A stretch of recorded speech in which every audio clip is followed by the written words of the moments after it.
Live, local, social. It's the Splash Live on Civic Center TV. Hello, friends and neighbors, and welcome to the show. I'm your host, Jake Sheff, bringing you all of the latest news and stories from right here in Greater West Bloomfield. One of the biggest talking points that's been taking place as of late has been the continued rising of gas prices. The average gas price in Michigan has now reached $3.96 per gallon. As a result, it's left people from all across the state, and especially here in Oakland County and West Bloomfield, to look for alternate travel options, ways to get around town that are both cheap and less harmful to the environment. I recently spoke with the Transit Services Manager for Oakland County, Eli Cooper, to hear about some effective ways local residents can travel on the greener side. As gas prices continue to climb everywhere you look, the people of Greater West Bloomfield are starting to look towards alternate options when it comes to travel. And all throughout Oakland County, there are several different ways to help the community get around town while also cutting back on those very expensive gas prices. I recently spoke with Oakland County Transit Manager Eli Cooper to hear from him the many ways the community can utilize these all-important resources to get where they need to go. So the rising price of gas puts a pinch on people's budget, right? The idea of gas going from just below $3, now it's north of $4 a gallon. People only have so much revenue available for whether they're going to get food, whether they have other things that they need to purchase.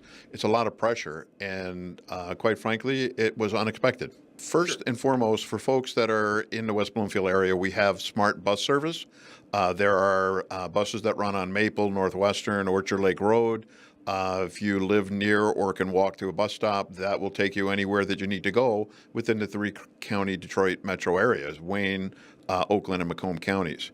Smart also has what they call paratransit, and there are two forms. One is a connector, which they'll pick up anyone who calls for the service who's registered with them 10 miles from where their trip originates. And for disabled adults, they also have ADA paratransit service that allows anyone who has an eligible disability to ride anywhere within the smart service area. So you can go downtown if you have an ADA certification by calling smart. There's also, in the new world that we're in today, things called e-bikes and e-scooters, and some of them can actually keep up with traffic clearly within a sub, but also out on some of the main roads. You're like on Middle Belt, if you're doing 30 miles an hour on an e-bike, you're going to be able to be relatively safe. Pedal bicycle and walking is another eco-friendly way that if you live someplace where it's close enough to walk to the shopping center, close enough to walk to your friends, ride a bicycle. Generally, people can ride 3-4 miles to get to a destination, and those are all ways that you can avoid the high and increasing cost of gasoline. How have you seen these resources truly have an impact throughout the community? Yeah, so the one I can speak to best as a transit manager for the county here is that the public transit services, we see people now waiting at the bus stops. Now they're waiting on the bus stop because they're going somewhere. Those bus stops have been there for the 20 plus years I've lived in the township, and sometimes they are better or lesser used. I think what we're starting to see is increased ridership on the fixed route services, as well as on these demand responsive services. They're starting to fill up quickly. And I think as this message gets out that there is transit active and available within our community, by all means, people should give it a try, whether it's to avoid the high cost of fuel. Or I saw an article on the news about a month ago, the average cost of an automobile is now $50,000. If you want to keep your car longer, let it sit on the driveway, use the bus or walk around to get to where you want to go. So it's not just avoiding the high price of fuel, but it's an economically more sustainable way to manage one's own personal affairs. What are the biggest things you hope that the Greater West Bloomfield population and the neighboring cities understand about these options and about what they can utilize to live a little greener and to maybe save a little money in their wallets? Yeah, I think that there's no question that right now people are more motivated because of the rapidly increasing fuel. These are supported within our community, they're available to people, and they can really make a huge difference in one's pocketbook issue and decisions. When you think about what, I don't even know what the note on a $50,000 car would cost, but you add to that the increasing price of fuel, it's got to be crippling. And this way people can both be economically and environmentally in a better place by choosing to use some of these alternatives, some of which are supported by government resources, and the county taxpayers are paying towards the county transit millage. Come on, take advantage of it. Plenty of ways to save some money in your pocket and to make the world just a little bit greener. There are wonderful transportation opportunities everywhere you look, all throughout Oakland County, benefiting the people of Greater West Bloomfield and beyond. For Civic Center TV, I'm Jake Schaff. Lots of great ways for everybody in the community to live a little bit greener and to utilize these amazing services. And of course, a lot of the services that were spoken about are available all throughout Greater West Bloomfield. The biggest one being the smart transit bus systems, which serve many people from all around the community. I spoke with some riders and even one of the bus drivers to get their perspective on these convenient alternatives available in West Bloomfield. Well, I think it's important to all the people that we drive around to their different appointments that they need to go to. And the value is terrific. It couldn't be cheaper. And I know it's subsidized, but most of these riders have a very easy time coming up with the money to pay for it. Frankly, I don't think you could drive your car so cheap. We pick them up at their place of residence and take them to wherever their appointments happen to be. We also have excursions we call restaurant ramblers, and on Wednesdays and Fridays once a month we take a group, sometimes 2 buses, out to a local restaurant for them to just get out of the house and enjoy themselves and be social. It's been wonderful for me. If these people of West Bloomfield Parks and Rec if they wouldn't be doing this, I'd have been really messed up because I wouldn't know how to get to my dialysis place. I was at another dialysis in Southfield, and my brother was taking me back, and he lives over in Madison Heights. So, between my boys and him, they were taking me all the time. That's inconvenient. This is a lot better. It makes it much easier.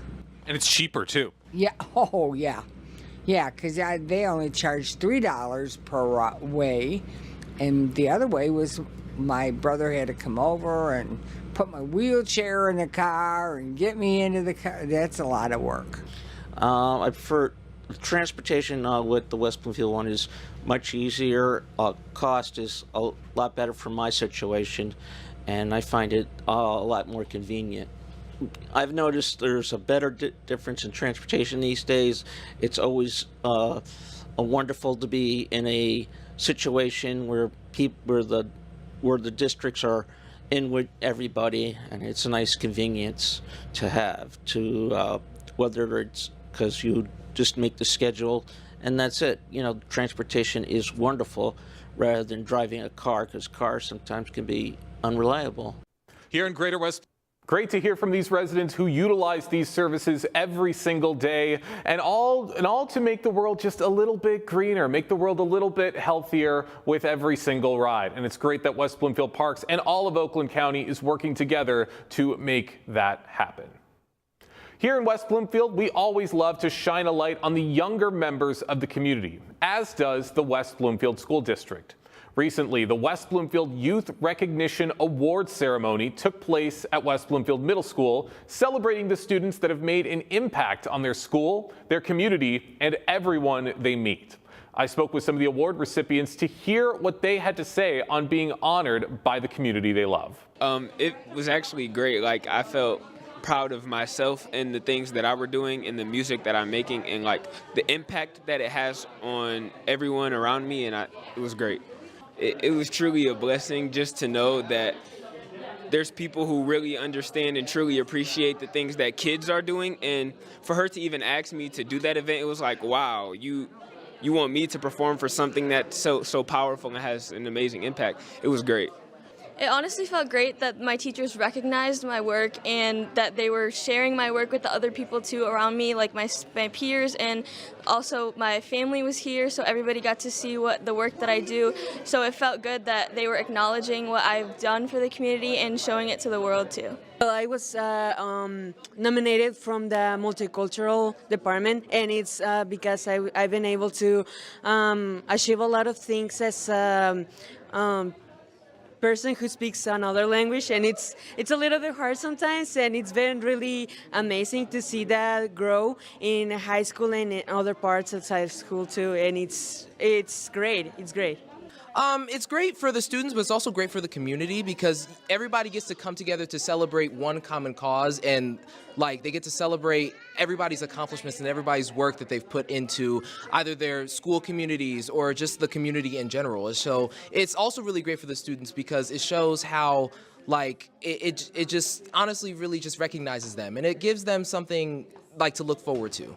What are you hoping to inspire in other kids who might be watching these Youth Assistance Awards and what they might be able to accomplish in the future? I just want them to see everyone who is up there and never compare themselves to them, but always try to be as one of the persons who were there. They were saying something about being successful and what success means to them, and just like really focusing on what makes them happy and being able to achieve whatever they want based on what they like, based on what they make them happy. I think it's amazing that they do this, just to know that it's letting the kids know that they're doing something and they're recognized and they see you, like they see us and the things that we're doing. So it pushes us to continue to keep forward and doing what we're doing. It's amazing to see all of the incredible work that's being done all throughout the Greater West Bloomfield community. Big congratulations to every single one of the award recipients from the Youth Recognition Awards, and can't wait to see how this inspires the next generation of helpers for the many years to come. With springtime in the air, everyone in Greater West Bloomfield is getting ready for some of the fun annual spring and summer events on the horizon.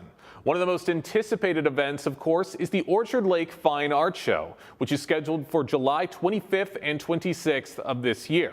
But that's not the only show to look forward to this year, as we'll also be seeing the brand new West Bloomfield Fine Art Show taking place on June 20th and 21st at West Bloomfield High School. Double the opportunities to see beautiful art in the community. Patty Narozny, the executive producer of both of the art shows, joined us on the Splash Live recently to give us some insight on what's to come. Hi, thank you for having me. Of course, love having you on because I love talking about the Fine Art Show. It's one of, if not maybe my favorite event to look forward to in Greater West Bloomfield. I promise I'm not just saying that. And with this brand new art show, it's just bringing double the excitement. So what inspired you to launch the West Bloomfield Fine Art Show in 2026? West Bloomfield.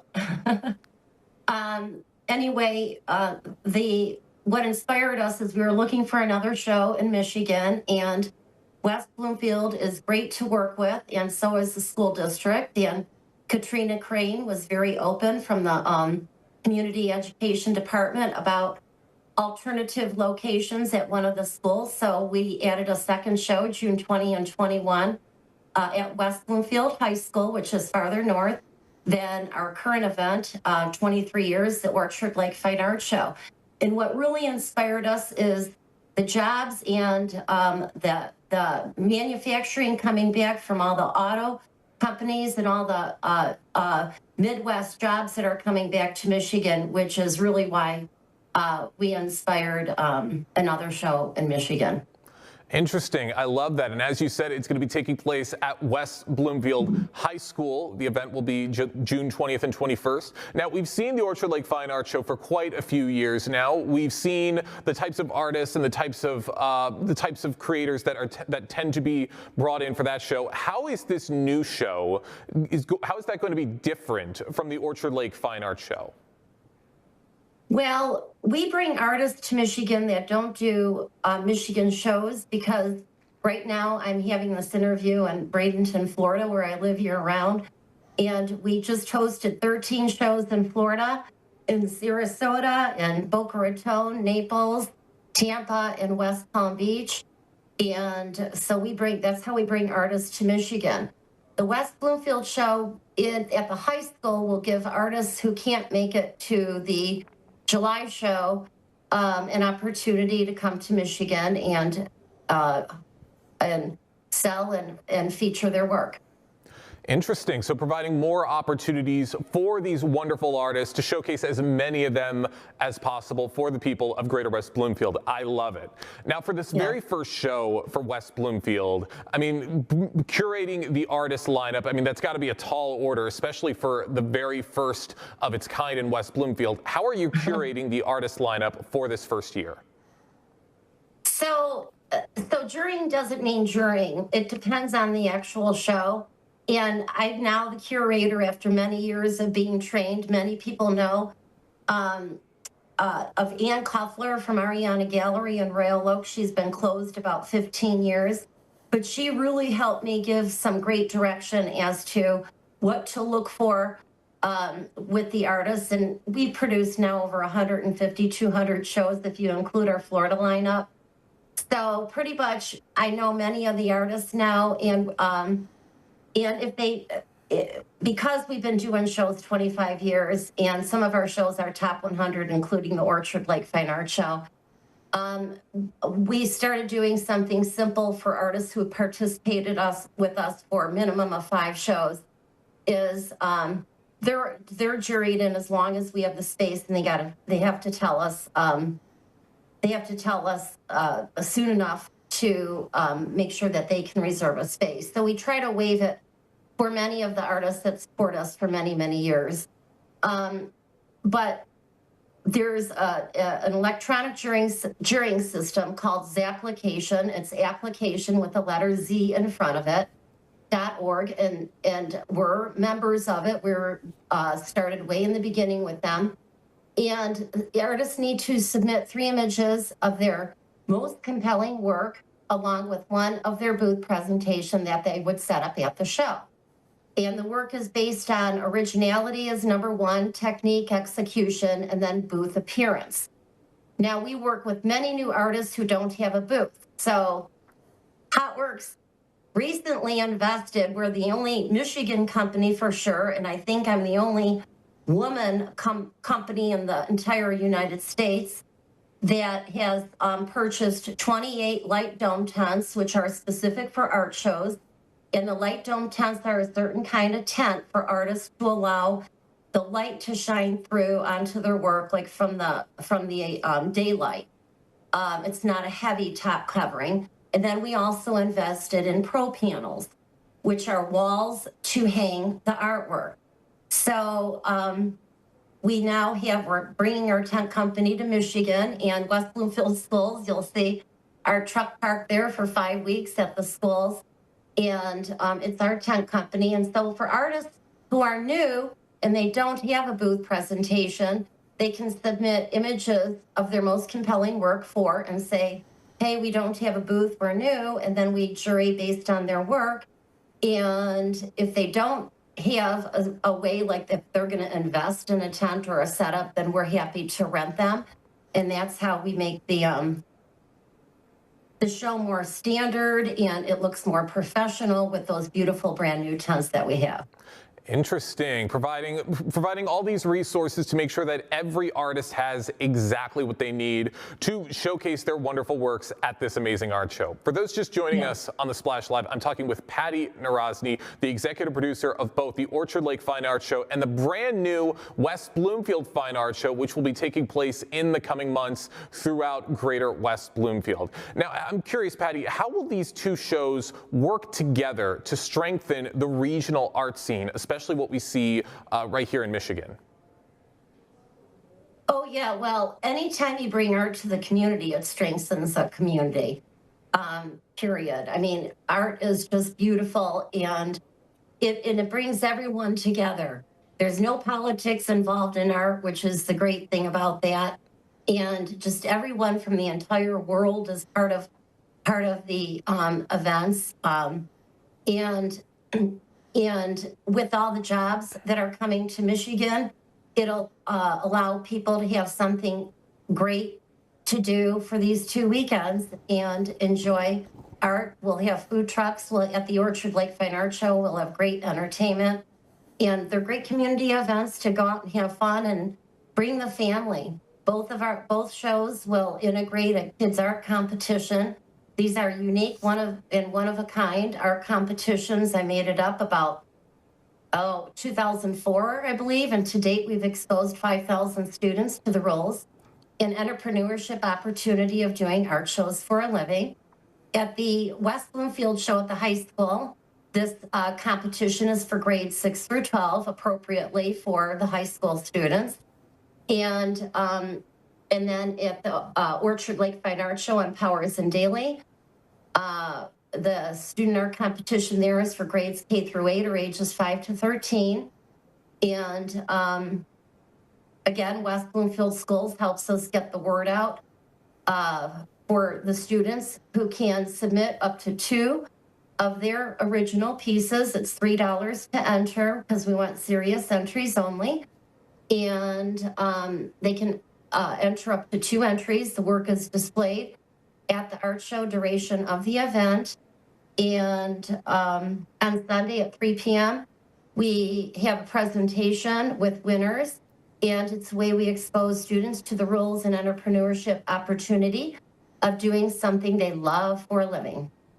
Wonderful, wonderful. So there, I mean, again, you're really setting the scene, and I can't wait to see all of the amazing artists at both the West Bloomfield Art Show and the Orchard Lake Fine Art Show. And with the Orchard Lake Fine Art Show having had gone on for several years at this point, what do you think continues to make it such a standout event every single year? Well, we work year round. It may look easy to do, but it's not. You know, it's every show throughout this season in Florida. We've been promoting West Bloomfield and the Orchard Lake Fine Art Show to all the artists, to all the patrons.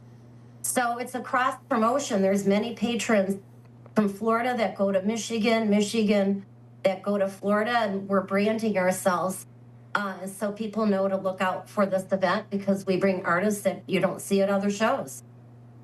That's exactly right. So many artists from all across the United States coming by right here in Greater West Bloomfield to showcase what they have to the community. I got a couple more questions before we wrap things up, Patty. Are there any new elements that we should be looking forward to this year with either of these art shows? Well, I'm sure there'll be some new artists that you're not going to see. You know, we've had 13 shows down here, and there's many that didn't know about the Michigan shows, so they want to come to Michigan. So it's all about the number one focus with these events is the visual arts.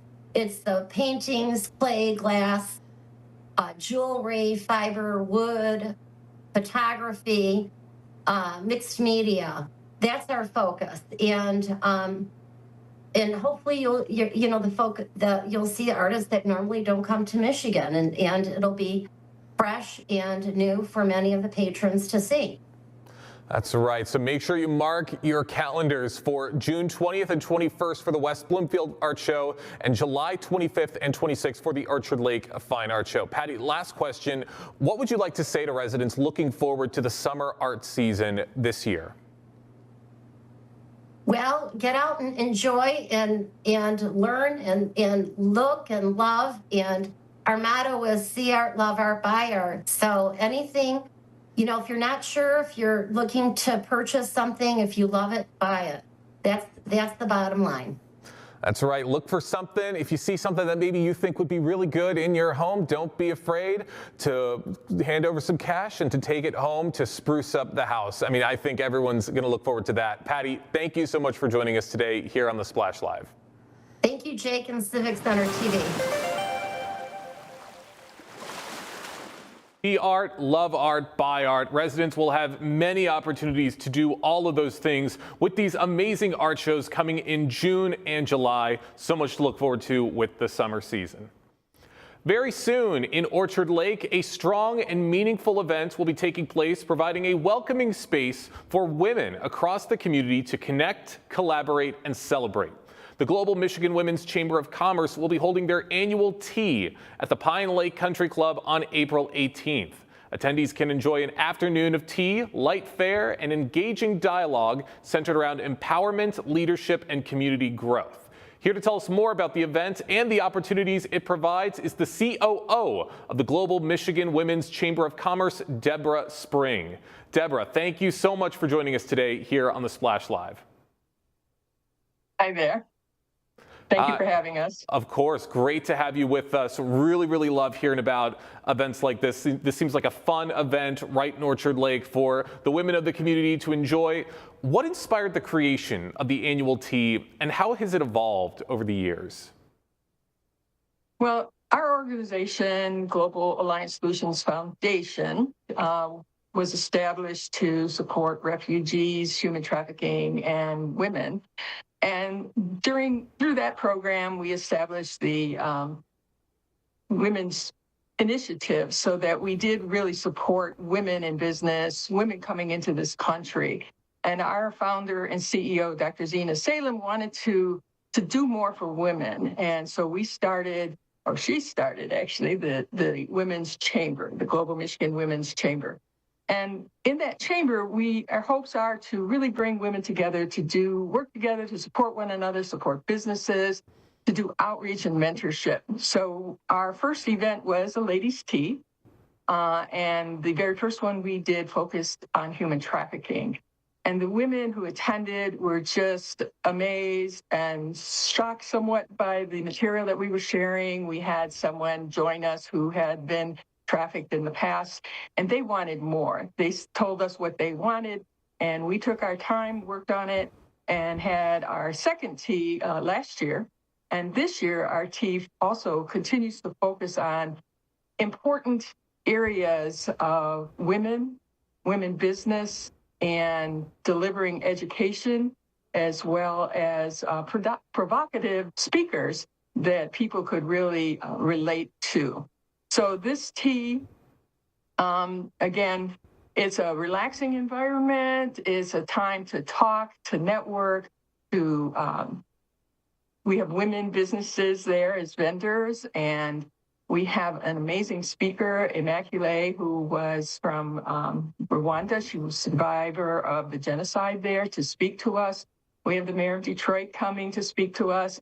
And then we have a panel of women who will share their experiences, their successes, and their challenges in business. And again, it's just a wow factor with the event. It's a great event. It's beautiful. It's elegant. We really want it to be a relaxing environment for them. We want the participants to be there, to be present, to be engaged, and to really just experience being together, sharing, and networking. Wow, way more with this event than I originally thought. I mean, some great relaxing opportunities, but also some very important conversations to be had with this event. I mean, it sounds like there's really something for everybody. And Deborah, why is it important to create spaces specifically designed to support and empower women? Well, when you look historically, really wasn't too long ago that women finally got to vote and open a bank account and stuff. And so we really need to support each other. And I think women do. I think they want to be there for each other. They're natural caregivers. And so this gives them the opportunity to have that deeper connection, mutual respect for each other. It's a safe place for them to talk and discuss, to promote gender equality. We empower women. And we want to foster a community of building and working together. That's great, and those are all amazing things we want to see all throughout the Greater West Bloomfield community and within your own organization, Deborah. Those are all amazing things. What role does mentorship play within your organization, and especially events like this? Mentorship is extremely important because it inspires women. It's especially, when we get our speakers up there who share their challenges and the opportunities they had and the struggles and then how they got through it. It's just amazing. And it helps to encourage those who may be having ideas that they want to open a business or they want to do something inspiring in their lives. We also want to make sure that we are working to develop future leaders, right, and have professional and personal development and support them in doing that. We certainly want people of all ages. We work with our high school graduates. We have student members, and we want retirees to come because they can certainly help with the mentorship and, just really show that support for one another. Yeah, and that's great. And you were just talking about how you want all of these different kinds of people to attend this incredible event. How are you ensuring inclusivity and representation across many different backgrounds and industries for this annual tea?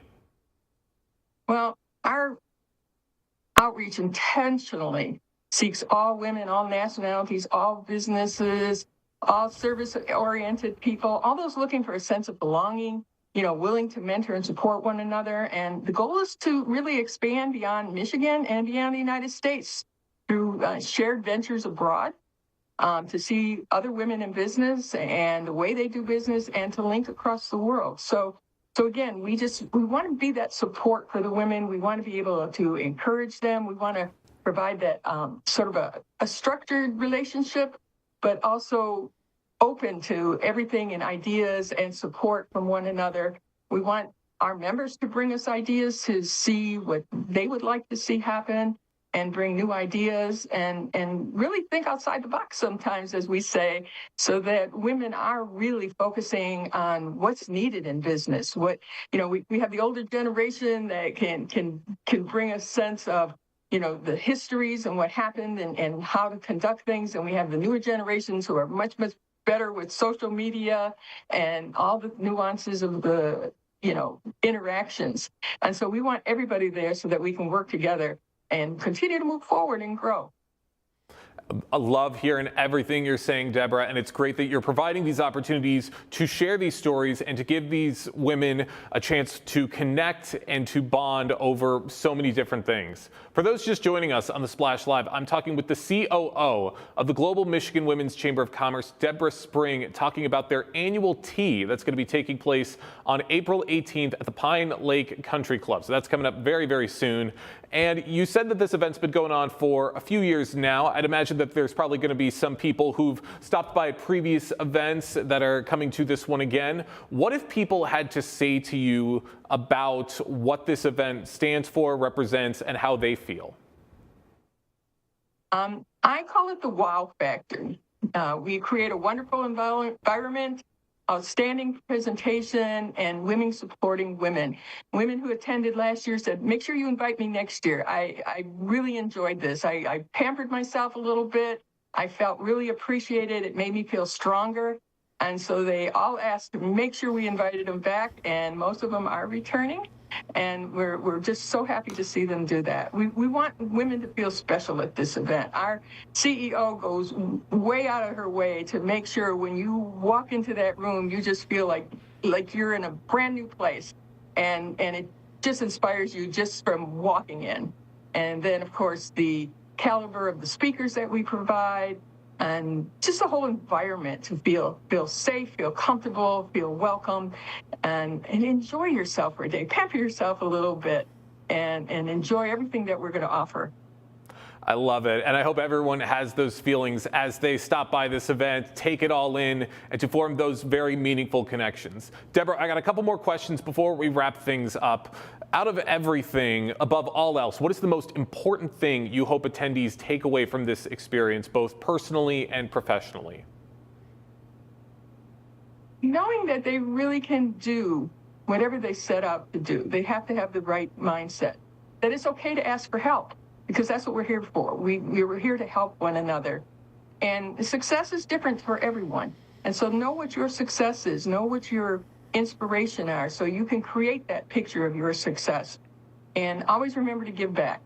Encourage others and be inspirational, provide that guidance and be willing to give a hand up and help people up the ladder. Tell people that you're there to help, and you are there to help them through both the good times and the hard times. I mean, that's one of the most important things. Deborah, where can people go to gain a little bit more information about this annual tea and how to get involved? You can call either of our workers on this, 248-730-2551, or you can go to info@myglobalmichigan.org. All right, that's how to get involved. And I'm sure that everyone, because we're wanting to get as many people out to this event as possible, I'm sure everyone's going to be stopping by and having such a great time. Deborah, thank you so much for joining us today here on the Splash Live. Thank you for inviting us, and we hope women will continue to inspire women and support one another. Absolutely. Hope to see that as well. Once again, the annual tea with the Global Michigan Women's Chamber of Commerce is going to be taking place on April 18th at the Pine Lake Country Club. Hope to see a lot of people out there as we thank Deborah for joining us here on the Splash Live. Just recently, the Oakland County School District unveiled their brand new vodcast. The Oakland Schools Insider serves as a platform to showcase compelling stories, spotlighting the people, programs, and initiatives driving meaningful student success across Oakland County and the broader Michigan education landscape. Kenneth Gutman, the superintendent of Oakland County Schools, is the host of the program, and he joined us on the Splash Live recently to tell us what we can expect from the project and what the community is taking away. My pleasure, and good morning to you. Good morning to you as well. I mean, this is such a great project that's being unveiled that everyone can enjoy. I'm going to get right into it. What inspired the creation of the Oakland Schools Insider, and what gap were you hoping it would fill? So we actually started this because of a staff survey that highlighted our clear desire to increase the visibility of what we do here at Oakland Schools and broaden some stakeholder awareness. This Insider was created in direct response to the feedback we received. And now we have a dedicated platform to share and celebrate the impactful work happening across Oakland County and also throughout all of our local districts. And that's great that you're showcasing all of these different stories and different ways of storytelling to all of these people, everyone who's going to be listening to this vodcast. Why is storytelling such an important tool when it comes to education today? Well, we know powerful stories are unfolding in our classrooms across the county every day, yet many go untold. Stories are told about public schools, but we don't always tell our own story.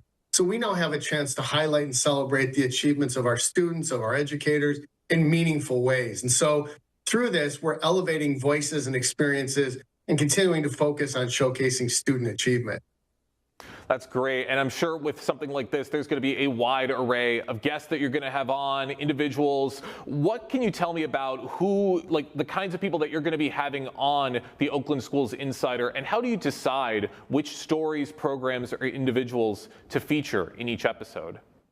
Yeah, thank you for that. I try to stay out of who we're featuring. I let our communications team handle all of that heavy lift, and they work from an editorial calendar. And we consult with our district teams and tech campus staff so we know what's happening across the county. We'll interview students, interview superintendents, teachers. We'll do it here in our studio at Oakland Schools, and we'll also get out to local districts. We just want to really show off all of the great things happening here in the county. That's right, getting out there, seeing everything up close, everything that makes the Oakland School District as amazing as it is. And I'm sure with something like this, there's a very intricate production process when it comes to putting something like this together. Walk us through the production process for something like this, from idea all the way to the final product.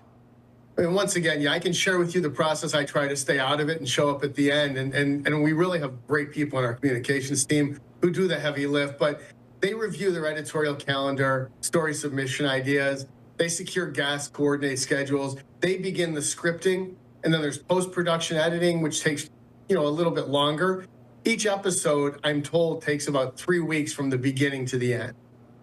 Wow, 3 weeks, but all of that work is going somewhere, and it really shows in the final product, like that everything is coming together for this incredible vodcast. Now, how has this vodcast influenced awareness or perception of Oakland schools and its programs? Well, we're only filming our 3rd episode this week, so it's early, but we don't really know the impact yet. But our first episode was well received, a number of views on YouTube, which was a strong start for a vodcast format. We do think we enjoy some respect across the county, and we're trying to increase awareness of what ISDs do. We do anticipate that we'll enhance the awareness through this and try to reinforce a positive perception of not just Oakland schools, but what's happening across the county in classrooms and schools. For those just joining us on the Splash Live, I'm talking with Oakland School Superintendent Kenneth Gutman about the brand new Oakland Schools vodcast series, the Oakland Schools Insider, which is going to be interviewing teachers, students, everyone from all throughout the Oakland School District to get a better sense of what is going on within the schools and to be communicating throughout the entire district. Now, I do want to talk about, because I mean, again, this is still very early on, so we do have to see a few more episodes, but I am curious, what ways does the vodcast support student engagement and pride within the district? Yeah, that's another outstanding question. This vodcast really is an opportunity for us to highlight students from our technical campus and throughout our districts. We had someone on our second episode, a student who grew a 1,000-pound pumpkin. I mean, these are really intriguing stories. I find it fascinating. It's great to have a platform where we really can elevate our student voices. So we'll be out throughout the county. We'll be here in our building highlighting our students. Ideally, our students will become more engaged through this, or at the very least, we'll share their engagement in the educational process. Yeah, you always want to hear stories like that. Did you say 1,000-pound pumpkin? Did I hear that right? 1,000-pound pumpkin. You need to check out episode 2. Incredible. Wow. Next year, I understand he wants to grow a 2,000-pound pumpkin. Man, those are the great pumpkins that Linus has been talking about for years with Charlie Brown. I mean, that is incredible. Those are the stories we want to hear and we want to showcase. Now, Kenneth, as superintendent, along with being the host, you're also the superintendent, of course. How does hosting this vodcast shape or reflect your leadership approach? Yeah, so it really has to do with being out in the community, being visible. You know, a superintendent who sits in his office or her office all day gets a filtered message, doesn't connect with what's happening in the field. So getting to connect with students and staff and parents throughout the county keeps me grounded.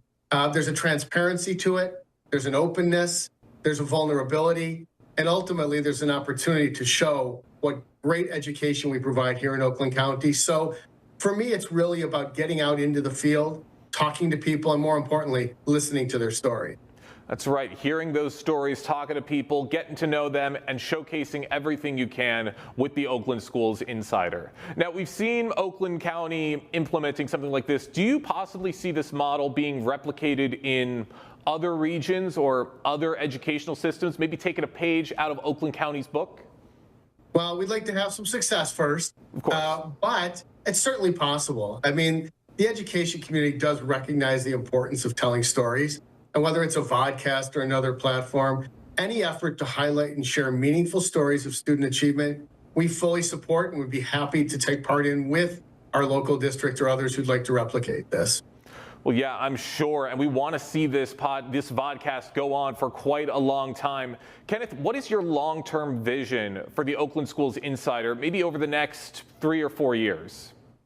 Well, we know it will evolve as we receive feedback on it. We'll certainly reach out to the field and see how it's being received. But I'd like to see it continue to evolve in ways that are creative, that are fast-paced, that are compelling. And again, we keep the focus on students, student achievement, and great instruction throughout our county, and great leadership. We'd like to showcase all of our great leaders throughout the county as well.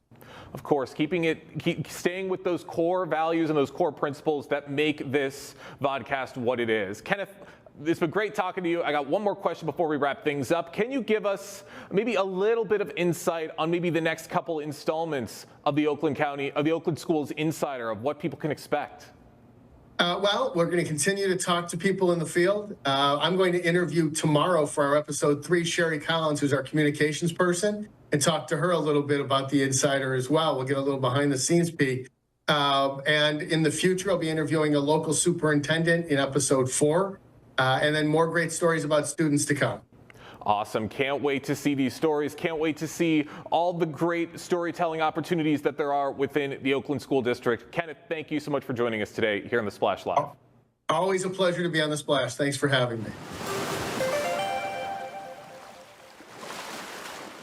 Many great opportunities and interviews on the horizon for the Oakland Schools Insider. And Oakland Schools has so many great things coming up. We appreciate Kenneth Gutman for joining us on the Splash Live, and giving us this preview on what's to come with this incredible project. We got plenty more stories and plenty more topics to get into right here on the Splash Live right after this. Live, local, social. It's the Splash Live on Civic Center TV. What rhymes with great? Participate. Where does greatness start? Here, in the classroom. On the diamond. In the pool. On the field. Where will your greatness take you? To better grades. To more friends. Yeah! Be great. Participate!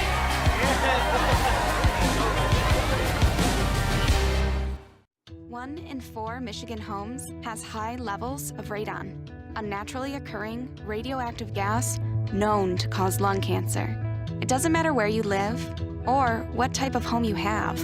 You won't even know it's there unless you test. So don't wait.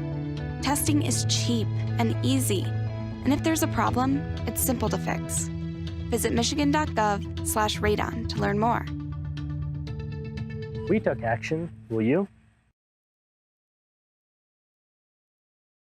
Live, local, social. It's the Splash Live on Civic Center TV. Welcome back to the show. I'm your host, Jake Shepp, going over all of the biggest news and events from right here in Greater West Bloomfield.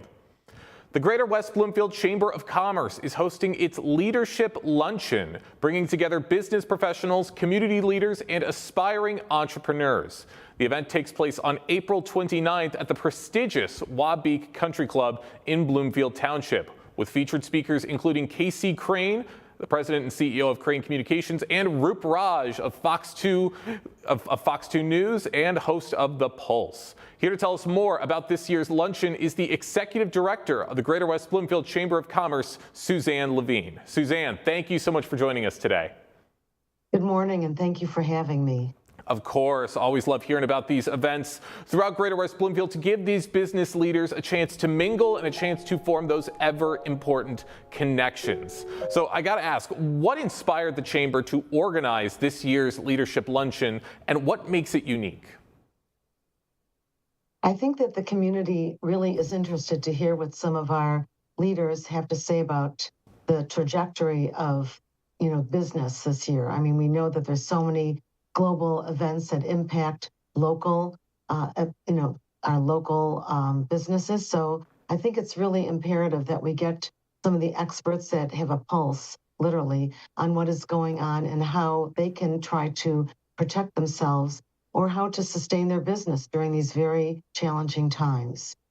That's right, and we need the right hosts and the right speakers for this event to truly tackle the pulse of everything, quite literally, as you said, as we have Rup Raj and Casey Crane, who were selected as the speakers for this event. What went into the decision to bring these guys on and to have them be the leaders for this prestigious event? Well, they've done it before, and they've graciously agreed to do it again. They are so dynamic, and they understand not just local, regional, and national, but they also understand the geopolitical effects of everything and how it impacts your life daily, whether you're a business owner or you're just trying to live your life. So they offer a different perspective, and it's so unique and wonderful that we had to call them back.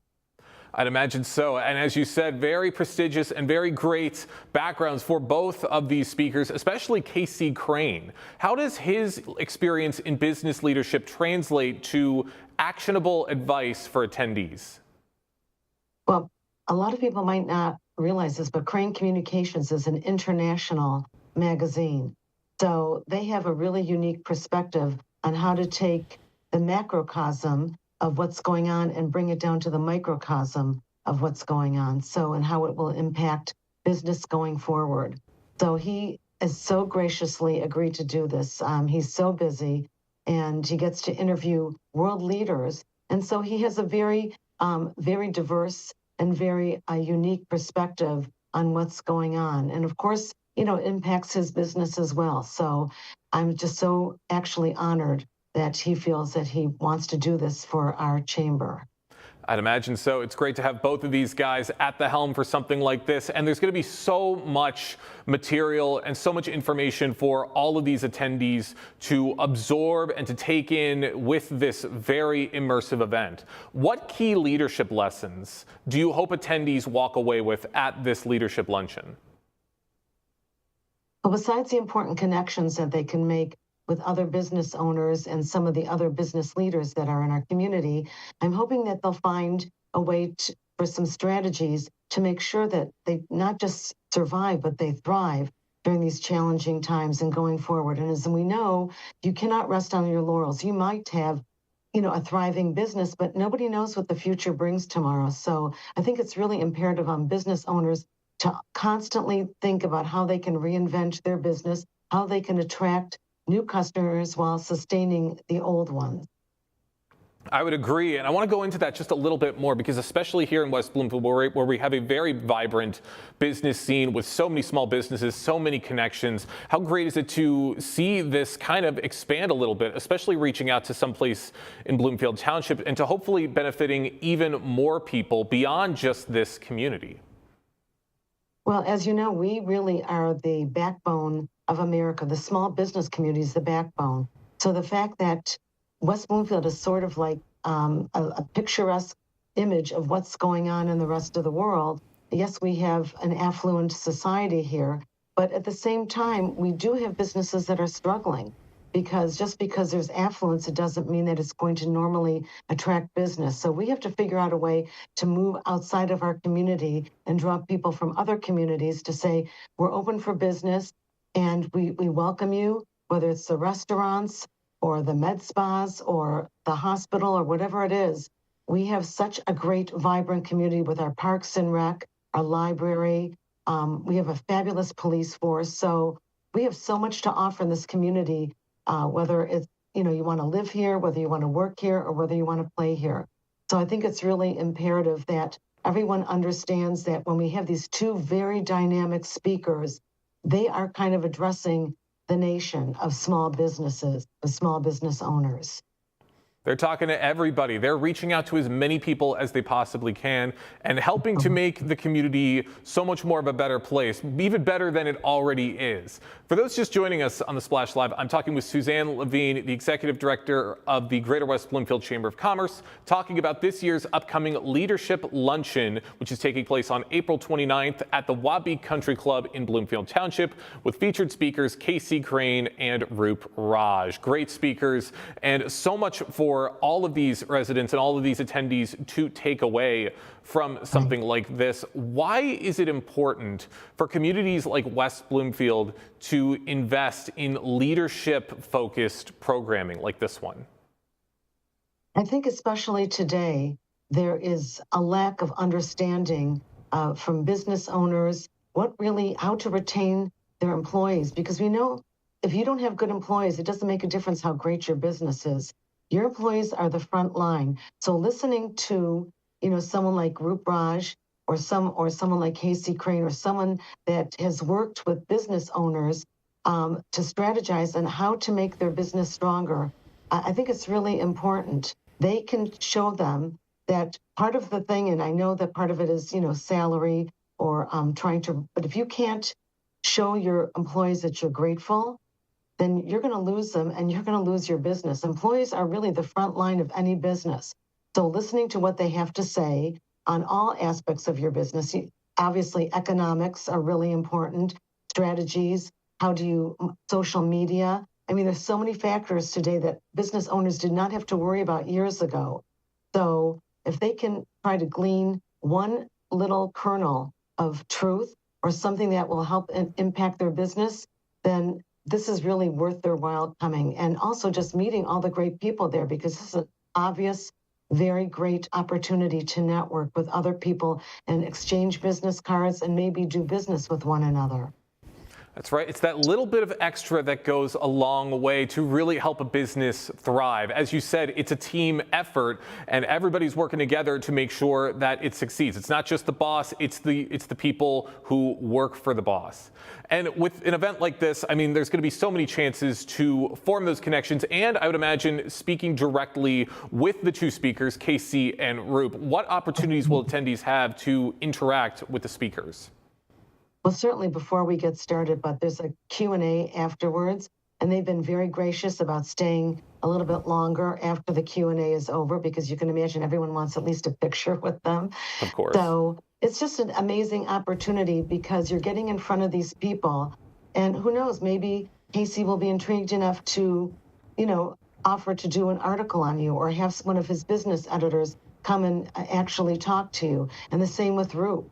Roop has, this the Pulse, but he also does other stories, or he sends them to other people at Fox 2. And the thing that I love about Roop so much is that if he has a political preference, you really don't know it. And he's one of the few local anchors that both Biden and Trump allowed him to interview them. So it says a lot about him that he's tough and fair on everyone.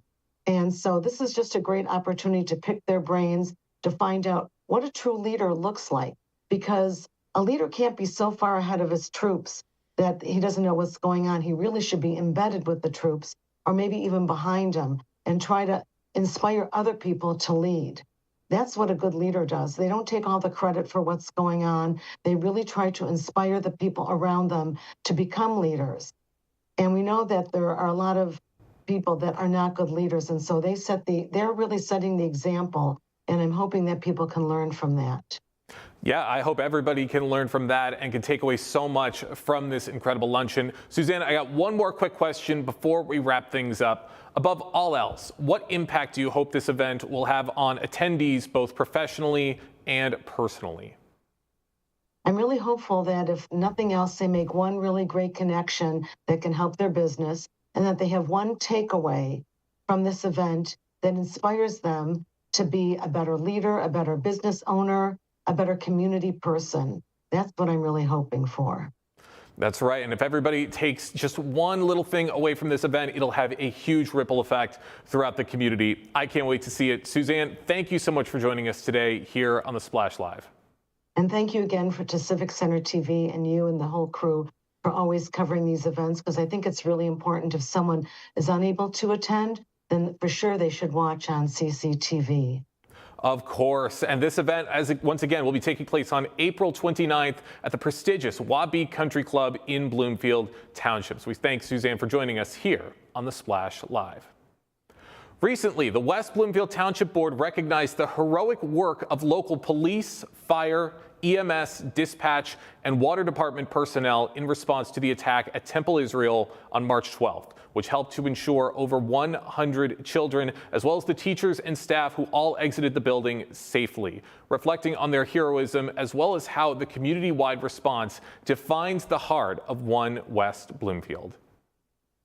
Every part of the department operated at the highest level. When everyone else is running out, you're running right into harm's way, and we see you, and we appreciate you. A recognition for local heroes, those that never once sought the honor, but earned it. While the average person would run from harm's way, they ran towards it, committing themselves to hundreds of people in need in what may have been the worst moments of their lives. Deputy Chief Mark Lowry says leading these first responders is easy. It is them who makes the toughest challenges yield the brightest results in the darkest hours. If you have the opportunity, turn around and take a look. That's about a third of my staff.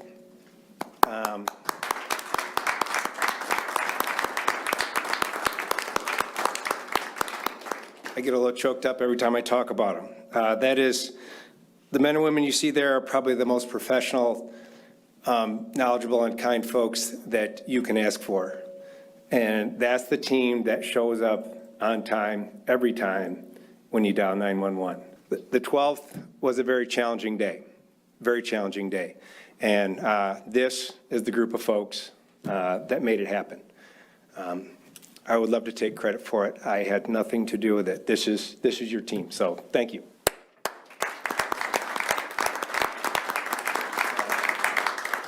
There was plenty of high praise from public safety and township leadership, but also from those who know the life of a first responder, such as trustee Diane Rosenfeld-Swimmer, a career nurse, and Ray Ahonen, who spent 20 years serving in the West Bloomfield Fire Department. I, too, am one of those people that worked and had no snow days, no sick days, no holidays, worked every holiday, every Christmas, every New Year's Eve, every New Year's Day. So I want to tell you from the very bottom of my heart how appreciative of you, how appreciative I am of you and what you do every day, putting your lives on the line for complete strangers. Thank you. The oath that police, fire, and the other agencies, our local, state, federal friends took, that was revealed to the very depth of its core. And I say this most respectfully, I don't know that they would have needed taken an oath. They would have been there. They would have done it. They would have marched into that. And they did a phenomenal job. On March 12th, in the wake of a horrific act of hate, West Bloomfield's first responders displayed their love for the community that they serve. Now their leaders call for that example to be the calling card of the community. Love for one another. I believe we all, myself included, in this community get very high grades on everything that happened on the 12th. And I just salute all that came to the rescue. But we have to listen to one another. We need to work together so all voices are heard, motivated to learn from one another, listen to each other, respect each other, and cherish the truly, truly diverse culture that we live in here in West Bloomfield. On behalf of the Chaldean community, we've been honored by everybody. I got interviewed by a magazine in New York City, and it's an honor. But I want you guys to remember this. If this had happened to us, Temple Israel would have been right there for us. So we're all one. As far as I'm concerned, we're all one. May we hold our children a little tighter every evening. May our loved ones and friends abundantly and profoundly know how we feel about them. God bless our community. And 12 days ago, ladies and gentlemen, the very face of evil visited Temple Israel, but so did good, so did right, and so did hope. That's who we are. A lesson for us all. When you give your heart and soul for the good of others, you bring good to the world. For Civic Center TV, I'm Tyler Kieft. It's a great lesson for all of us to remember. The unity and the community bonds throughout West Bloomfield were showcased beautifully in the aftermath of this terrifying attack, as we thank all of the work of our first responders for everything that they've done. That's going to do it for us today here on the Splash Live. Big thank you to all of our guests and for everybody on the team for making this show possible every single day. I've been your host, Jake Schaff. Live, local, social. It's the Splash Live on Civic Center TV.